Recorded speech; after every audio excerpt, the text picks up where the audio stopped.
Hello, এটা কোনো শনিবার দুপুরের গল্প। আমার এক্স্যাক্ট ডেটটা মনে নেই, বাট এটা শনিবার ছিল। তো আমি কাজ টাজ করে ভাবলাম আজকে দুপুরের লাঞ্চটা ঠান্ডা ঠান্ডা দিয়েই সেরে ফেলবো। কিন্তু না, পাটা গিয়ে আটকালো ডেকার্স লেনে। আর ডেকার্স লেন কলকাতার হৃদয়ে এমন এক জায়গা যেখানে সকাল দুপুর সন্ধ্যে সব সময় পেট পুজোর ভিড় লেগেই আছে।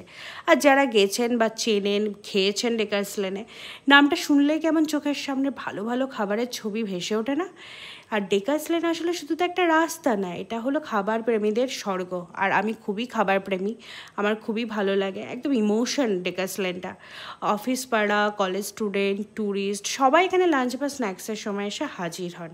আর এই ডেকার্স লেনের গল্পটা শুরু হয়েছিল ব্রিটিশ আমলে, মানে আগে এখানে সাহেবরা এসে লাঞ্চ করতেন। আর এখন কলকাতার সব রকম মানুষ এখানে এসে একসাথে বসে খায়। আর আমাদের কলকাতা শহরের এটাই সবচেয়ে বড় সৌন্দর্য, যেখানে সমস্ত মানুষ একসাথে হতে পারে।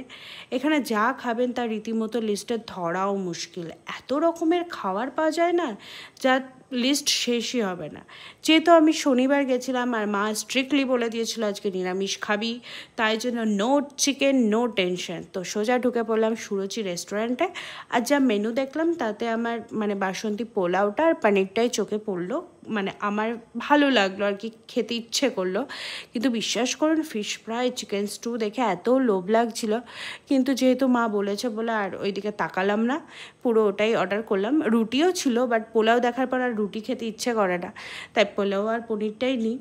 আর সবচেয়ে মজার ব্যাপারটা কি বলুন তো ডেকার্স লেনে, এখানে দামগুলো না মোটামুটি সবার নাগালের মধ্যে, কম টাকায় বেশ ভালো খাবার পাওয়া যায়। আর এক একটা দোকানের এক একটা আলাদা আলাদা ফ্যান বেস আছে।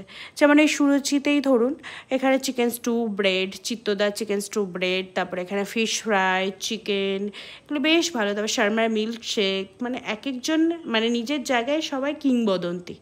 আর ডেকার্স লেন শুধু খাবার না, এটা কলকাতার স্ট্রিট কালচারের একটা শক্তিশালী অংশ। এখানে শুধু খাওয়া হয় না, গল্প হয়, হাসাহাসি হয়, আড্ডা হয়, অফিসের ব্রেক হয়, আরেকটা আস্ত লাইফস্টাইল চলে মানুষের এখানে।